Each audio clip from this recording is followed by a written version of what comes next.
بسم الله الرحمن الرحيم kusoo dhawaada maanta waxaynu eegi doonaa haddii uu keyboardku ka istaago sida loo xaliyo marka waqtigiisa habay qoran tahay search waxaad ku qoraysaa settings waxaad dooranaysaa areas of access kabacdi waxaad dooranaysaa keyboard kabacdi taasi aad filterkada qaar furto qaarna seexdo marka waxaan teginaa filterska sida aad arkayso filterska sida furanaynaa waxaa laga yaabaa inay qaar badan raacaan oo ay isku option yihiin laakiin laba saddex waa iska xidhi karnaa tusaalahaan labada hoose kale waan iska xidhinaa laakiin labadaas aynu iska daynaynaa si aynu xalino mushkiladan marka inta badan marmar weyn halaa keyboardska badankooda ku dhacdaa intaa markaan samayno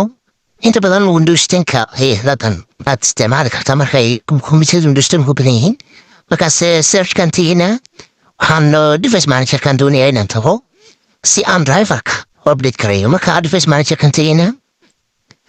waxaan dooranaynaa waxaa loo yaqaano keyboards kabacdina stan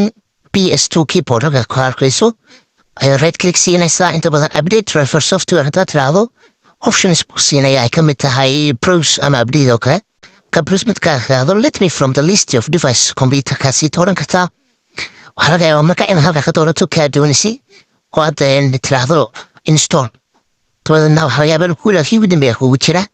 so waxaad kaloo samayn kartaa inaad ka tuurto oo uninstall aad tiraahdo uninstall markaad tiraahdo way kaa baxaysaa kabacdina intaan halkan ka bixin ayaa xaggaa sare waxaad ku arkaysaa wax loo yaqaano action oo kale afay ku taalo waxaad ku dhufanaysaa xagga sare kabacdi markaad action ku dhufato waxaad tegaysaa afay ku qoran tahay scan for hardware changes marka scan for hardware changes ta hoose ay laba ka sarreeyaan ba tegay kabacdi markaad ku dhufato aad doolato dib ayay kugu soo gelaysaa optionkii aad xagga hoose ka saartay kabacdina waxaad dooranaysaa update driverkaad update garaynaysaa kabacdi way fix way xaaladan toos ayaad xalinaysaa si aad markaa ula socoto sida hadii problemada iyo dhibaatooyinka noocan oo kale ku yimaado kombiyuutarada iyo laptopkaaga la soco ku xidhnow bartan si aan video badan soo gelin. Assalaamu calaykum.